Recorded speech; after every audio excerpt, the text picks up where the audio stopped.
Welcome to Seaside Quilting Tutorials. Excuse me, my name is Terry.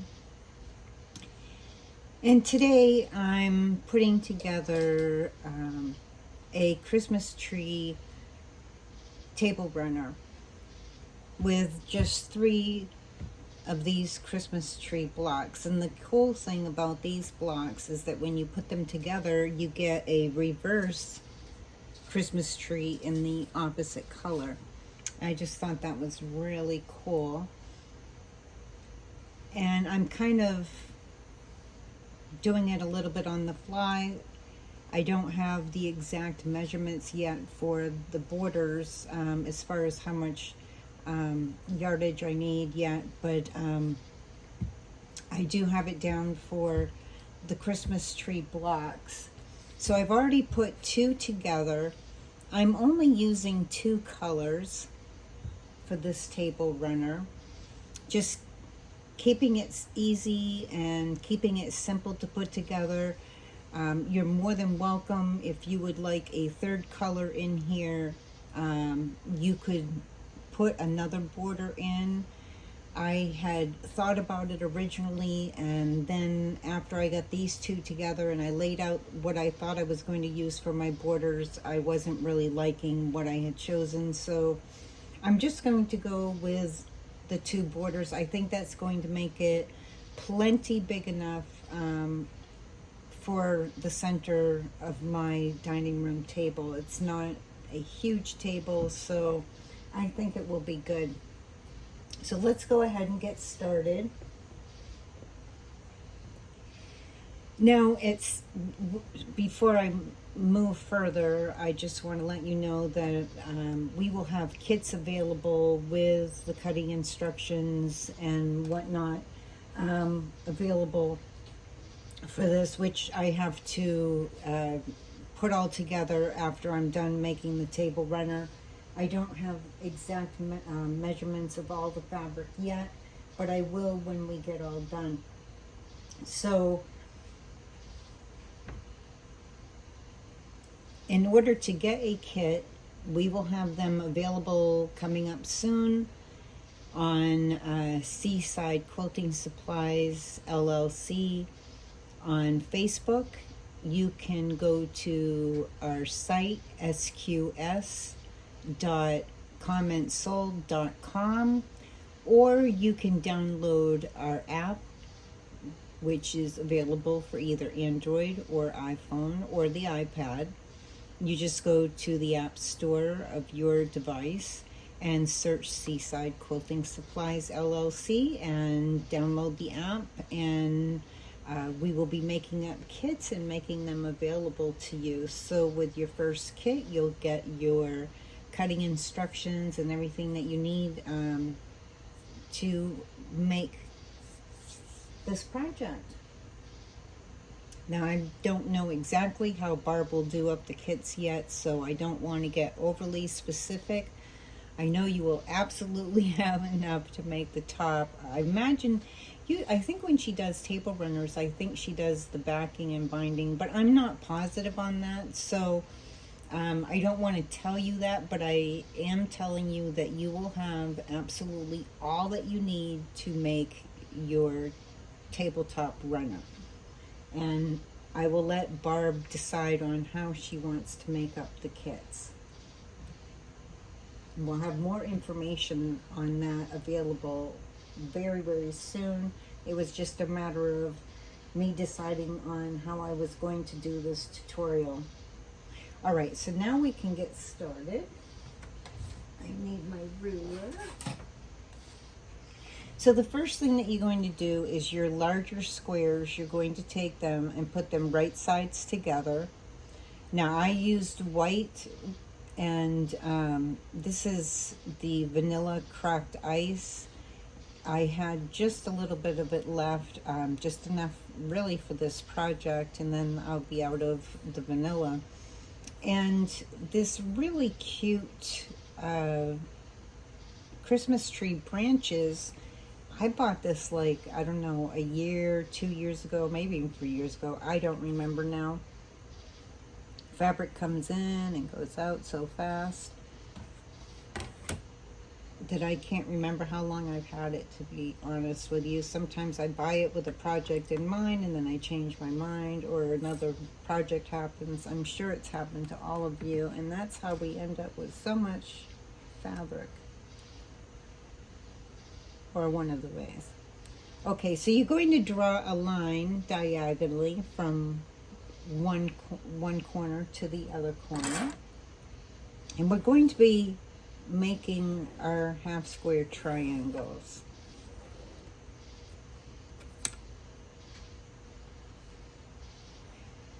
Now, those of you that are familiar with me know that I just use my 1/4 inch foot that has that little metal flange that comes out, that I let run down the center, and it will do my 1/4 inch on each side of that line. If you're just using a straight foot, just take your ruler, measure a 1/4 inch, place, find your line for the 1/4 inch, place it on that line, and you can draw a line on each side of that center line.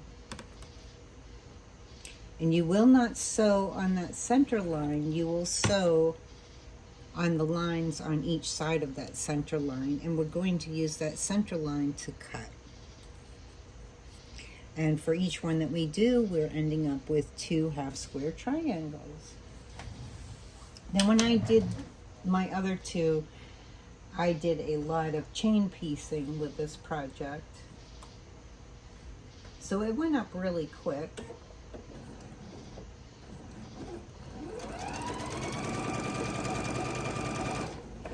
Let me see. Hoping that I've got you in here so you can see. Sorry about my arms getting in the way when I sew. You probably, if you're seeing my hands, you're going to see all kinds of little bite marks. Our new puppy is very excitable. And of course, she's at that stage where she needs to chew, chew, chew. And she thinks I'm a great chew toy. So you're going to do that on each line, and then we'll cut these.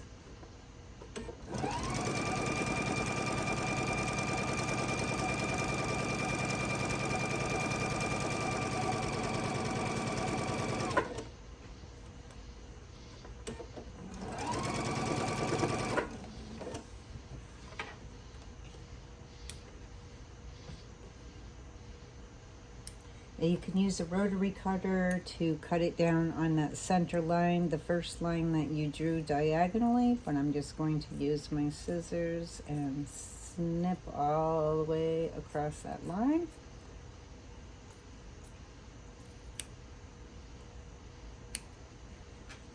And then we will press them open. Just grab my little iron. Sorry, I keep getting in the way of the camera.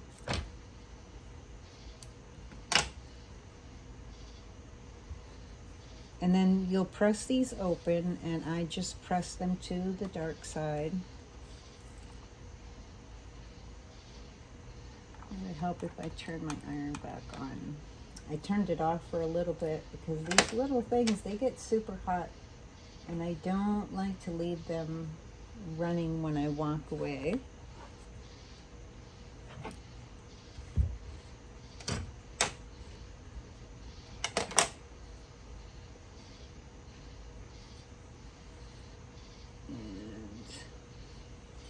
Press the other one.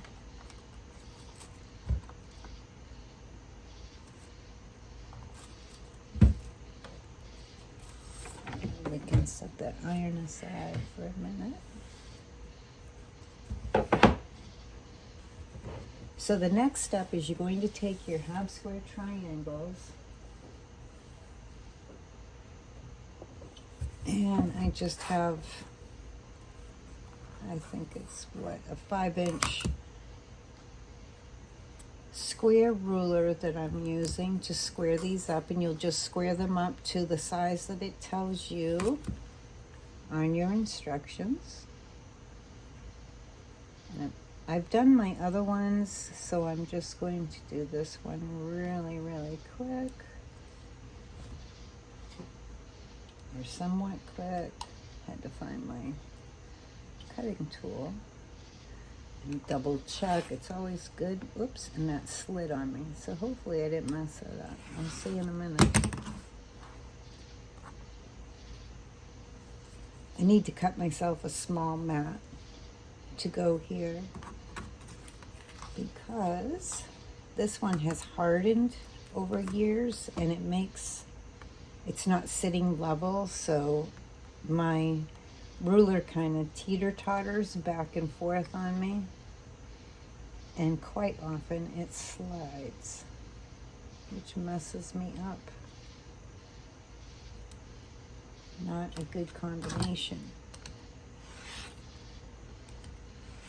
So it's getting time to take one of my older mats and cut a section out of it so I can have a smaller one here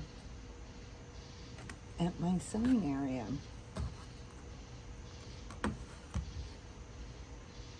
So it only takes a couple minutes.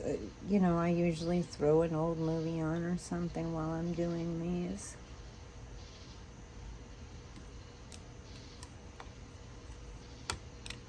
And we do have videos on doing multiple half square triangles at one time.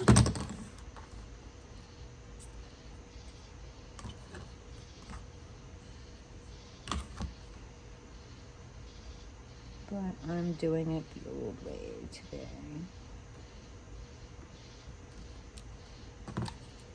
I don't mind it too much because I chain piece my pieces together, then I'll sit and I press them all, then I sit and I square them all up, and it all works out.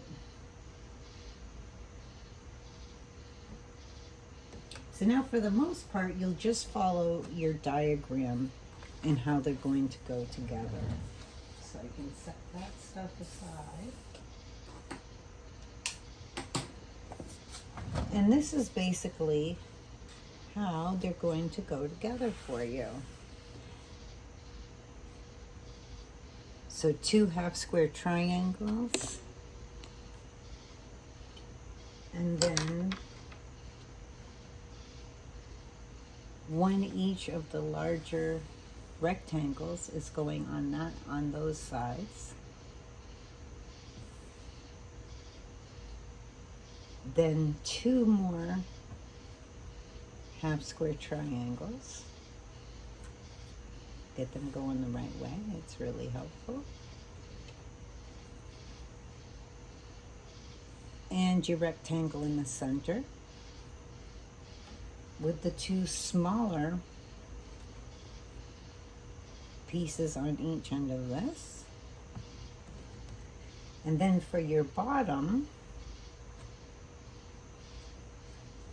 now notice that your half square triangles are going to go in the same direction for each row. Making sure that, do I have that pointed the right way? When I'm looking at things sideways, they look a little bit different. And then our larger piece, our larger square will go right in there. And then of course these don't look the same size of rows because they aren't sewn together yet. Once you sew them together, then you get your 1/4 inch out of each section removed, and then they will become the right size. So this is your order that you're going to be sewing them in. So let's go ahead, we'll sew our first row. And I just start, excuse me, I started with my center piece because I need to take these 2 and put them together. And because they're pressed both in the same direction, because, you know, I wanted to press towards that dark side, of course. And I'm just going to clip that because I'm going to start sewing in the opposite end so that I come down to this, and hopefully my machine is nice and doesn't give me a hard time when it gets there.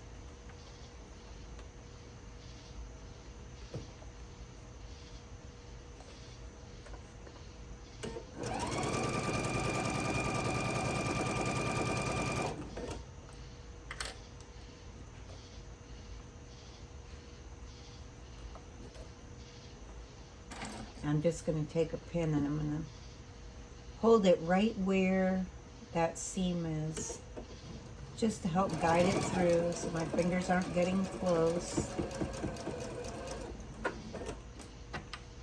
And then I'm going to double check it to see that I got my point, because since these are Christmas trees, we want a nice pretty point to be on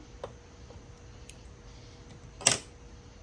So it's nice when it comes out and accurate. There we go. That's a pretty good point for the top of the Christmas tree. So now once we have that, I'm going to finger press that so that the seam is going towards the left.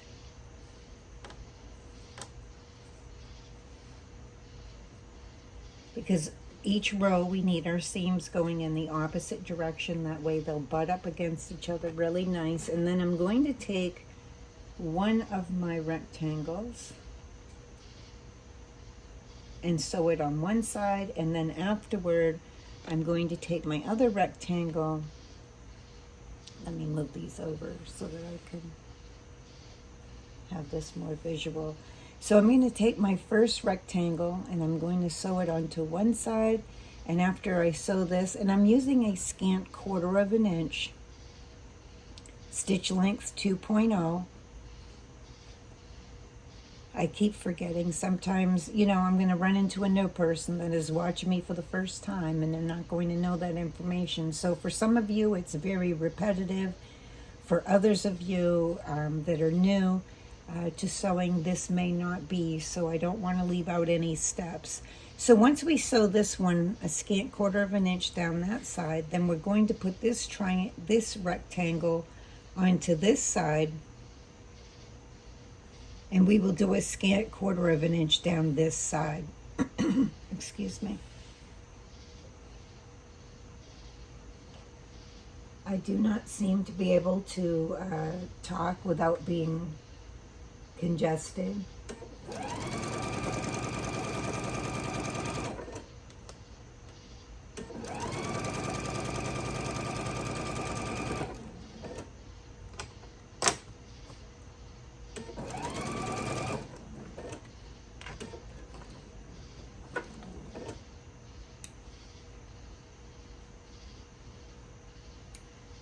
Now my machine will cut the thread for me, but what I don't like, oops, and I dropped that down in here.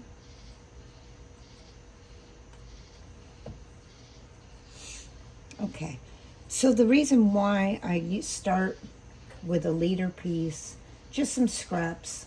Usually, my leader pieces are usually just your selvage off of fabric or scraps that I would normally throw away.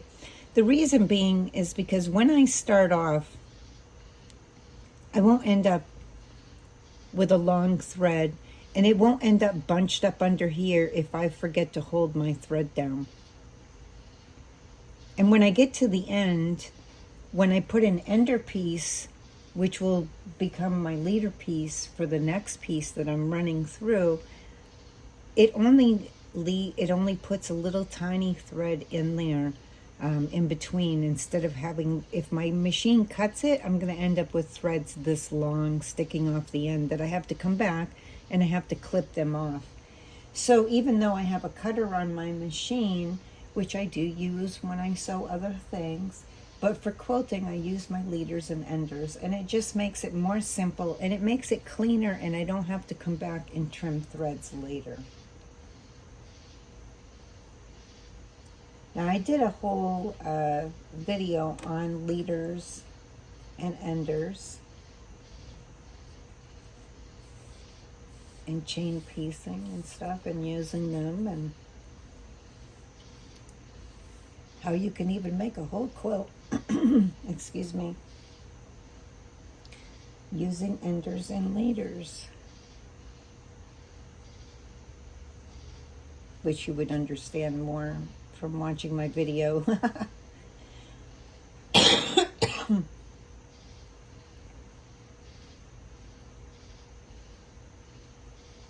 Okay, so we'll get that other rectangle. I don't know why I keep wanting to say triangle today.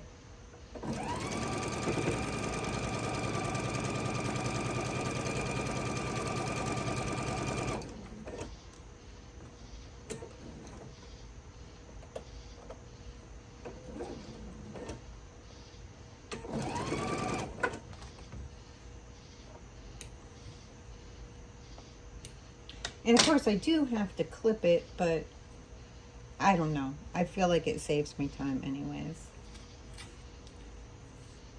And I'm just going to finger press that. Now I will do a pressing afterward, but just to make it simple, I'm just going to finger press that for now. Now, normally I would tell you at this point to, you know, press the whole thing and put your quilter's clappers on. I'm going to do that afterward because I just want to move along with our rows. So I'm going to go ahead and do my last row. Then I'll do my center row because it has more pieces. So the same thing here. I'm going to fold this over and I will sew my two pieces together. Now you can clip it if you want. I'm not going to bother today. I'm going to cheat.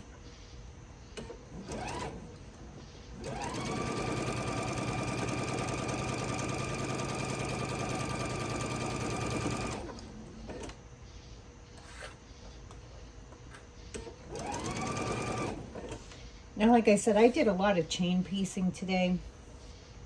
So as I was making my other two trees, what I did was I did my centerpiece, then I did like one of these together, and then I did the center like this, and then, you know, I took those off, and then, you know, I kept feeding pieces through.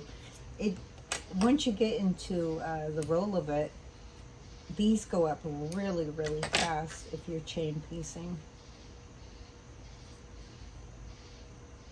And my last row is going to go towards the left as well. The middle row, the seams will go towards the right.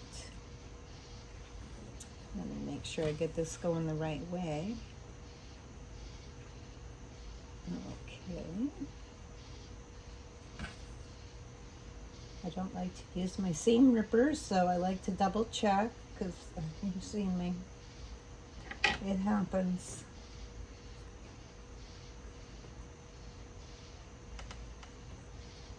Once I get those two pieces lined up, for some reason my corner did not want to agree with me.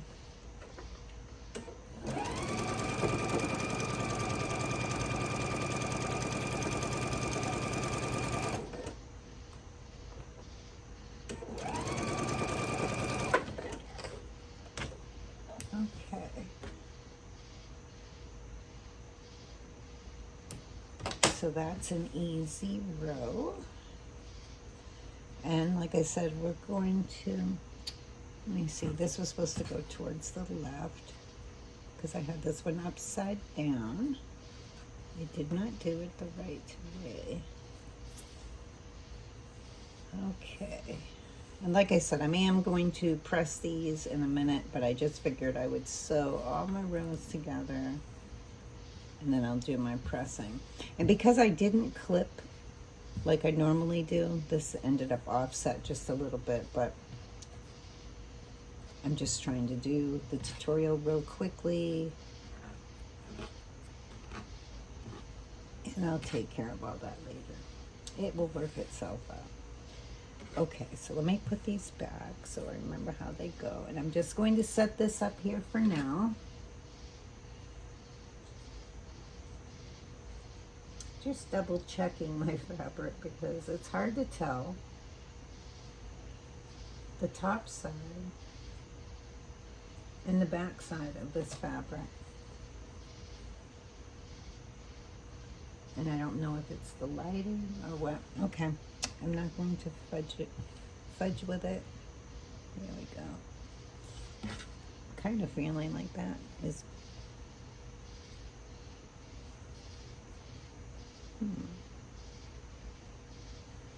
okay. I'll take a look at it afterward. So anyways, back to what we were doing.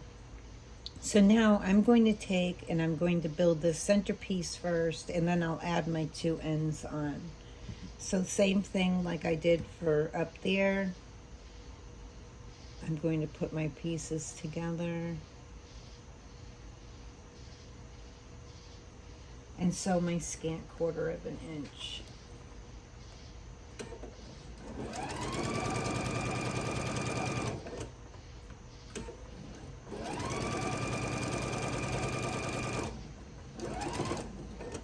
Now while that one's sitting there, I know that one of these rectangles is going on this end, so I can make it just a little quicker. I am going to chain piece these pieces.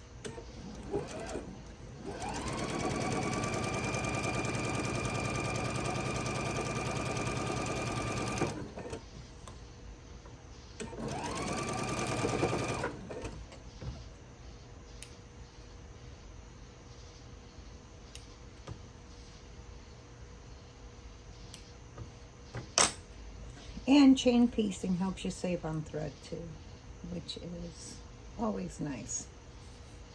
So this is the middle, so the seams are going toward the right. So each one of the seams will go toward the right. I'm going to add that rectangle on here really quick. And then we'll sew these last two sections together. And then we can put our rows together.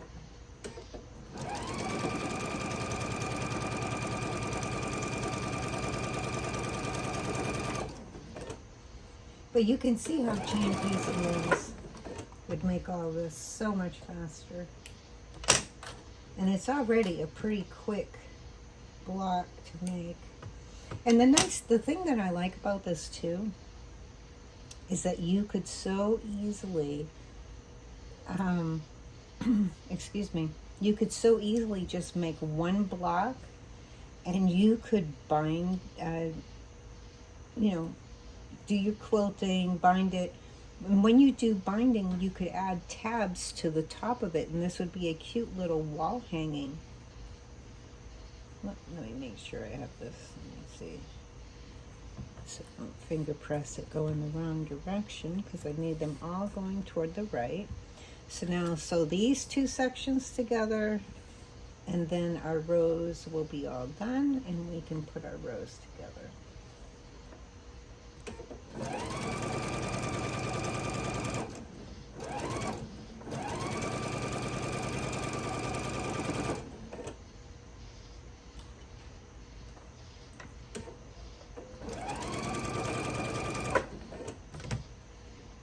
And you could easily make this a longer table runner. Excuse me. If you wanted to, you could make it longer by adding more tree blocks. So if you have a longer table and you need this to be longer, that's easy enough to do. You would just cut out the extra pieces that you would need. Let me make sure that I have these. Oops, it goes this way. It always helps if you have it going the right way and that you're supposed to be looking at it. And that one was not folded properly. So we'll fix that now. And I am going to do a quick press on these because I do not like to, I don't like to sew them when they aren't pressed. Causes me some headaches when I do that. So just press, press, press. I'm lifting my iron as I move along. It probably doesn't look like it in the camera, but I am just slightly lifting, so I'm not stretching my fabric with the heat and the movement of that little iron. And I am going to put a quilter's clapper up on that top because that seam is a little thick.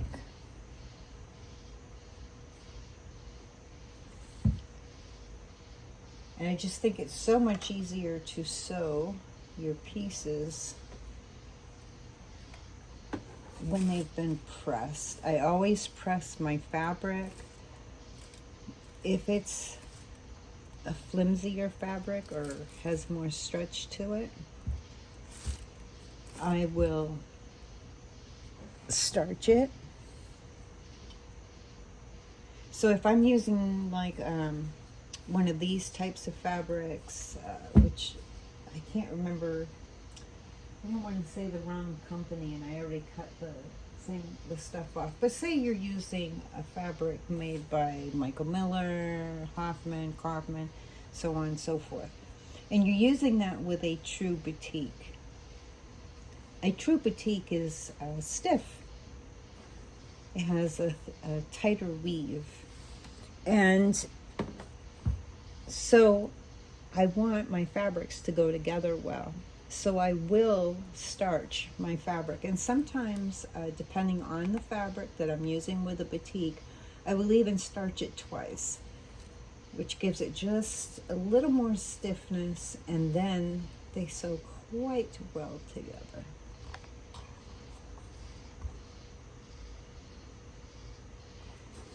Okay, just a little press with my quilter's clapper, and we can set that aside. Okay, so we have our middle, we have our bottom, and we have our top. So I took my middle piece and I folded it in half, and I'm not sure that it's really necessary because they are the same length as each other, but it's what I did. And then I'm going to fold this over, and I'm going to match the seam up. I had to find it, but my fold, and put a pin there or a clip. We're not really matching up a seam, just the center line. And then I will clip my end here and my other end over here. And then I'm going to place a couple clips in between. Now this long of a piece going together, I'm not going to fudge it, because I do not want them to end up not being nicely sewn together. So, scant 1/4 of an inch.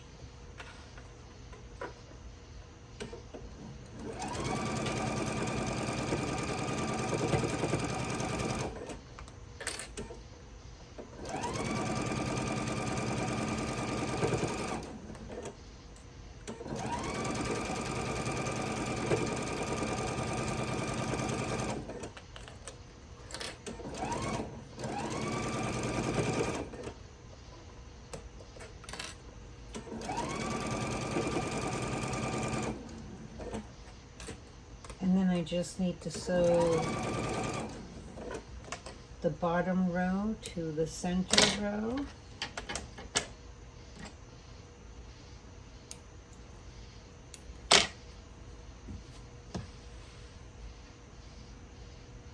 Just double check that you have it going in the right direction. Okay, and this one's going to fold downward. So I'm just going to finger press this for the moment. So I'm going to want that seam to go down. And your center tree, the row seams are going to go up.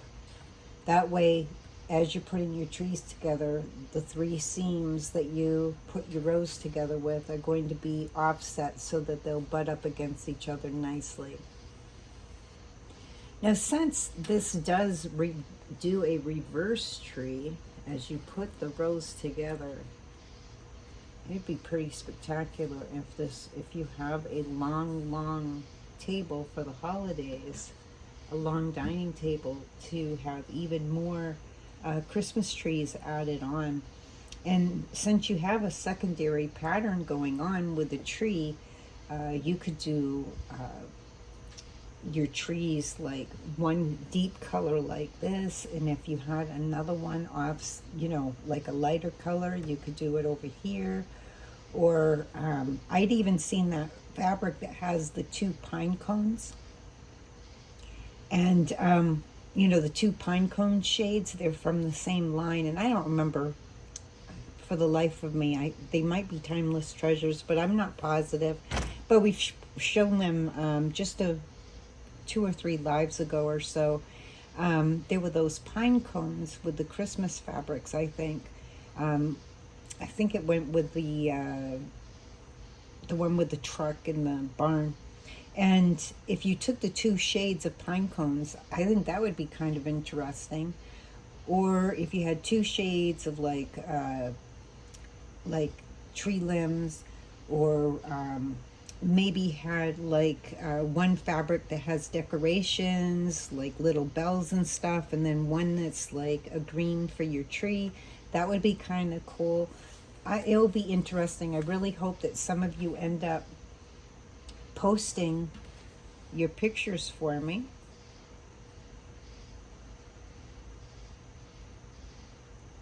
So that I can see some of the creativeness that comes out of doing this table runner. And I think I have enough of this Christmas tree fabric that I'm going to make one like a square one where I do 2 Christmas trees down here and 2 Christmas trees at the top, and have those Christmas trees going in the opposite direction from these. So all the tops of the trees would be facing towards the center, and make it square for one of my end tables in the living room.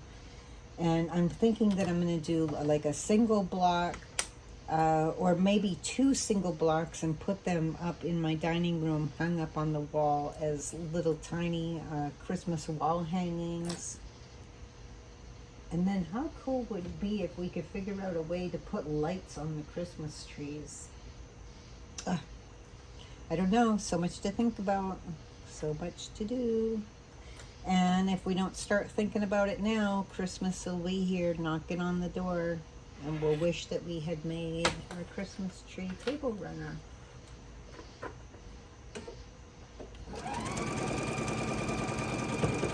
So once again, a scant 1/4 of an inch across that row.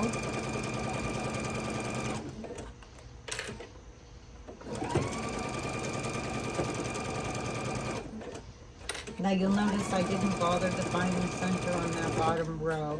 Don't ask me why, I just didn't bother. I didn't bother when I did the other 2 either, but for some reason I did with the top of the tree going to the center. I wanted it to look like it lined up real well.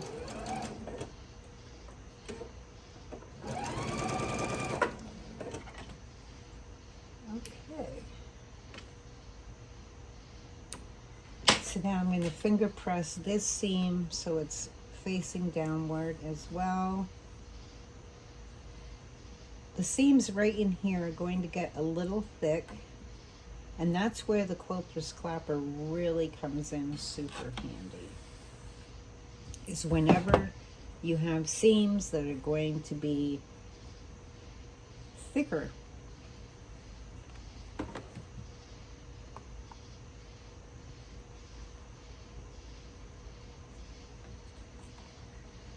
So I will press this, and then I'm going to put this right where I know those seams are a little bit thick. Press down on it just a little bit.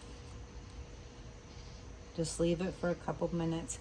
Now after I'm all done making my tabletop, my table runner top, sorry. I had to think for a minute, that wasn't sounding right. After I've made it, you know, I will take and I will press these thicker seams because I do my own quilting. And I don't like to run into thicker seams. It can cause your needle to bounce over, which is aggravating. And I'm going to put that there just for a second. So I will take and I will press this, and then I will leave quilter's clappers on for like a couple of hours. If they're really thick seams, sometimes I will leave them overnight, and it's amazing how much flatter the seams will be when I've left the quilter's clapper on even longer. And it does a great job just doing it for that couple seconds there, but so much better when it's left on longer. So for this row, I have my row seams going downward. On the center one, I press them so that they're going upward. And this will help when I put my two blocks together, that those seams will be going in the opposite directions. It makes it easier to put them up against each other and have them butt up against each other nicely. And then I can put I can put a pin in that seam. Never know what's going to come out of my mouth. To match those up to each other. Sometimes I'll have one thing in my head and another thing comes out of my mouth. I don't know how that happens, but that's just me. And then I'll notice as soon as I hear it being said by myself, I'm like, oh, did I just say that? Really? Yeah, that's me. And then I'm going to put some clips on here. I'm going to put one down at that end. I'm going to put one up at this end. And this end, once again, it's going to be the half square triangles matched up to each other. It's just unavoidable. I'm just going to clip that. And I'm going to put a clip here in the center. There we go. And once again, you're going to do a scant 1/4 of an inch down that row, down that side.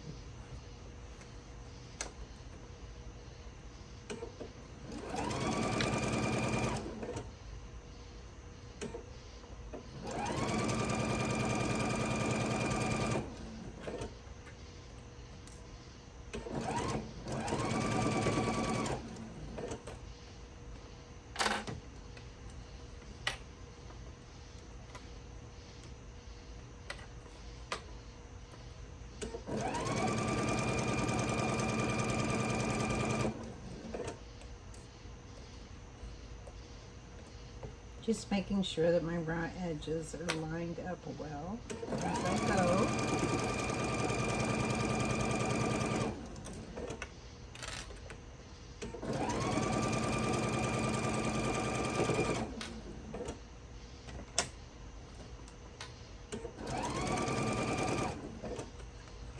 Okay, so that's our 3 Christmas trees put together.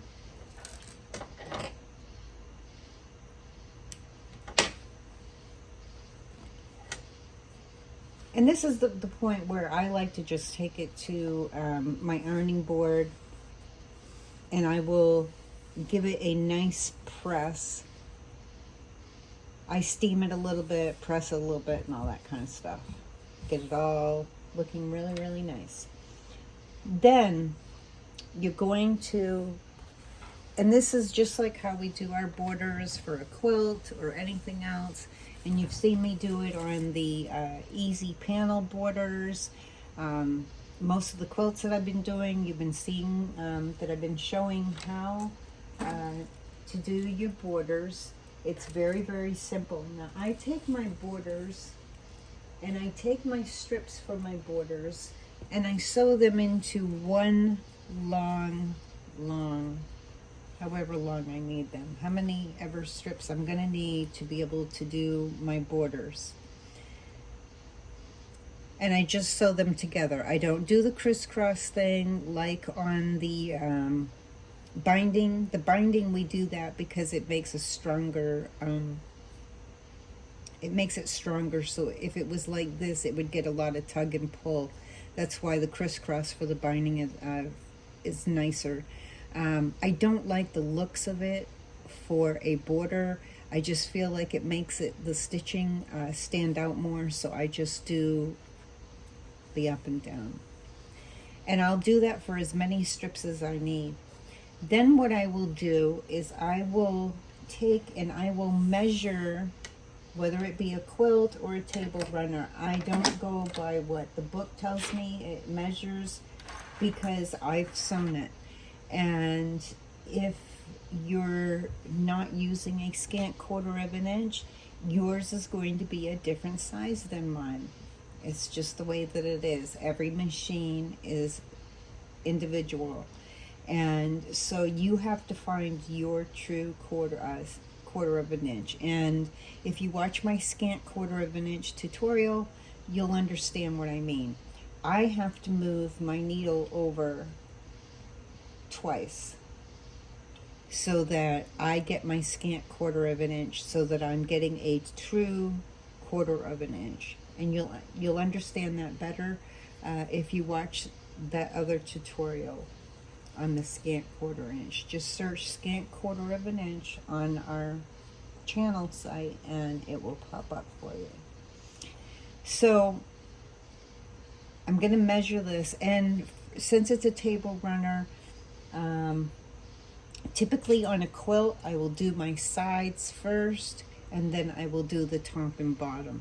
Since this is a table runner, I kind of do it in reverse. I do the length, which in some ways is the same thing. It's the length versus the width. So I'm going to do the top and the bottom on this first, and then after you'll measure, and then you'll cut your border the exact measurement that you need to fit. And then you will find the center of it, clip your ends, and then some clips in between. Sew that on a scant 1/4 of an inch. Do your top and bottom. Once your top and bottom are done, you will come back, you will press your borders so that your seams are going outward. Then you will come back and you will measure from this side of the border to that side of the border. And whatever that measures, you will cut your next 2 border strips for each side, the left and the right. And then you will do the same thing. You will sew those on with a scant 1/4 of an inch, do your pressing, and then for your last border, your second border, well, for me it's my last border. You could add another border, like I said, if you want. So then again, you will measure your top and your bottom, the width, going this way. You will cut them the exact measurement. You will sew them on. They will both be the same size. And then, once again, you will press it so that your seams toward the outside, and then you will measure from your top to your bottom on the sides. And then you will cut that, both sides the same side, sew those on, give it a nice press, and your top will be all done. So I'm going to go ahead, I'm going to measure and cut my borders. I'm not going to do that all on video. I've done it on many of the other ones, and then we'll come back and take a look at the finished product. So after we have our borders on, this is our completed table runner top. Like I said before, you could take this and you could just do one block, and when you bind it, put 2 tabs on the top. Then you'd be able to hang it up on the wall and have a nice little wall hanging to go in your dining room or wherever you're displaying your table runner, which I think would be a nice accent piece. If you need it to be longer, you can definitely add on more of the blocks. Once you see how the pattern goes together and what pieces get cut out where, it's easier to figure out how many more you'd need to cut for each of the tree blocks. Now, like I said, I had thought about putting on a 3rd border, but I think this is nice the way that it is. It's simplistic, but I think it came out beautifully. If you're not a finish quilter with the long arm, you could simply go around, stitch in the ditch around the trees and around the borders, and that would be more than sufficient for a table runner and will still look quite beautiful. It doesn't always have to have a lot of fancy long arming in it for it to be a beautiful project. So now originally, and I actually accidentally cut this border out the same fabric.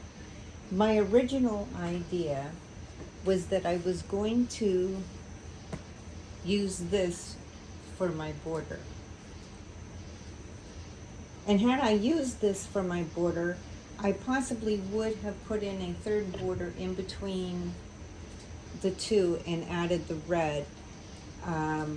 But then, you know, this was kind of a happy accident because I really do like it a lot with just the two colors. I think it's very beautiful, simple, but I just love how it went together.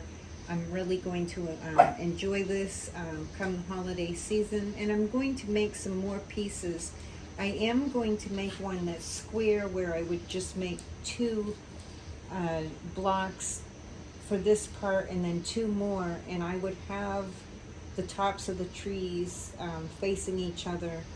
So I'll have two trees going that way and two trees going this way for a square end table that I have.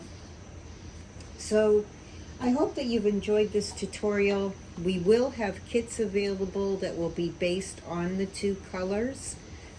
If you want to add a border or add more blocks, you can definitely pick out another fabric for your third border. If you want to do it longer, you could pick up a couple of kits of the same fabrics.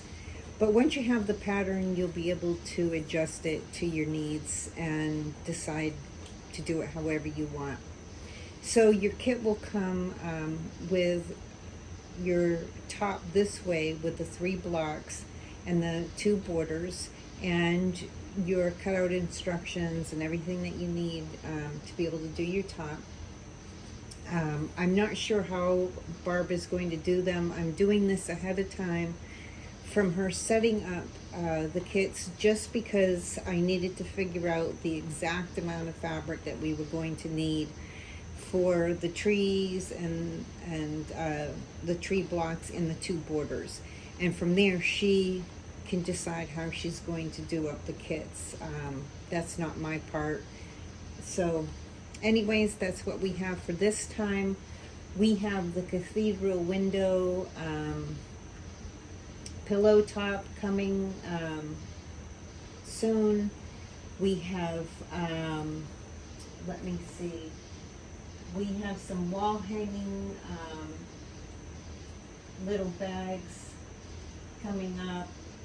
A couple of other holiday projects that will be kind of a surprise, and a tree skirt, or maybe even a couple of tree skirts. So there's going to be plenty of projects coming up. Many of them are going to be oriented towards fall, Thanksgiving, Christmas, because those are the immediate holidays that will be coming up. And even though we're in summer, I'm starting this half of the year, I'm trying to get on where I'm making things during the summer for the winter, and then during the winter making things for spring and summer. See how that goes.